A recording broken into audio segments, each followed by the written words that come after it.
Hello friends, আজ একটি ব্যতিক্রমী ভিডিও নিয়ে এসেছি। যে দেখেন একটি ছাদ কী করে ঢালাই দেওয়া হয় এই প্রক্রিয়াটিকে নিয়ে এসেছি। সিমেন্ট, বালু এবং সেপটিন নিয়ে একসাথে মিক্সচার করেই ঢালাইটা দেওয়া হয়। সেটা কিভাবে দিচ্ছে দেখেন, লেবারগুলি কি করে কাজ করছে এটাই দেখানো হচ্ছে।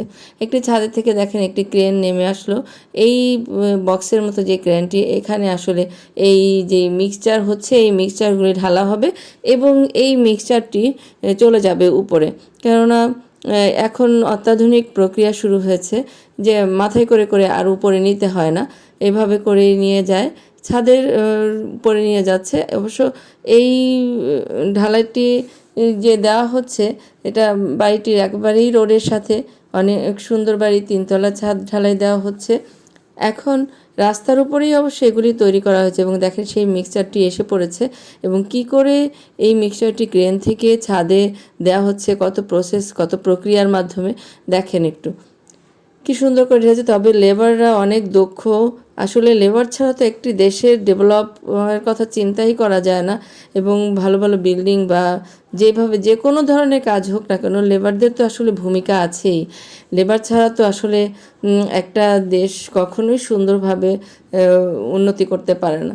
এখানে দেখেন এই বিল্ডিংটির উপরে ছাদ ঢালাই হচ্ছে এবং নিচে হচ্ছে আসলে রোডের সাইডেই দেখেন ইটাগুলি কি সুন্দর করে রেখে দিয়েছে যাতে এই ইটাগুলি অন্য কোথাও বেরিয়ে না যায়। তা এই লেবারদের কত কৌশল দেখেন, কি সুন্দর করে সব মানে রোডের ভিতরে যে কাজটি করছে যাতে কোনো সমস্যা না হয় সেই দিকে নজর রেখেই তারা ইটাগুলিকে রেখে দিয়েছে একটি দেয়ালের সাইডে এবং বস্তা দিয়ে একটা বাউন্ডারি তৈরি করেছে। অনেক সুন্দর লাগছে অবশ্য দেখতে। এবং দেখেন এইখানে এগুলি করার পরে রোডটিরও একটি সাইড আছে যেই সাইড দিয়ে মানুষজন চলাচল করতে পারবে অথবা একটা রিক্সা যেতে পারবে।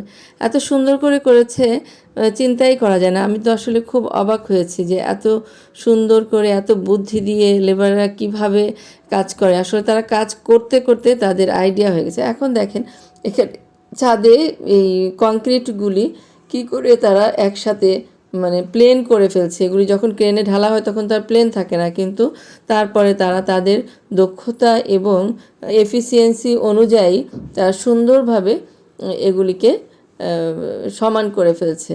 ছাদটা ঢালাই দিয়ে দিয়েছে, কোথাও পানি দিতে হচ্ছে, কোথাও দেখেন আগে তো এই এরকম ধরনের মেশিন ছিল না, এখন দেখেন মেশিন দিয়ে কি সুন্দর করে সবগুলি কংক্রিট একটা সাইজ মতো রেখে তারপরে তার উপর দিয়ে করা হচ্ছে। এটি হচ্ছে অবশ্য সিঁড়ি, দেখেন সিঁড়িতে কি করে দিচ্ছে এবং সবশেষে ঢালাইটি হয়ে গেল, অনেক সুন্দর হয়েছে।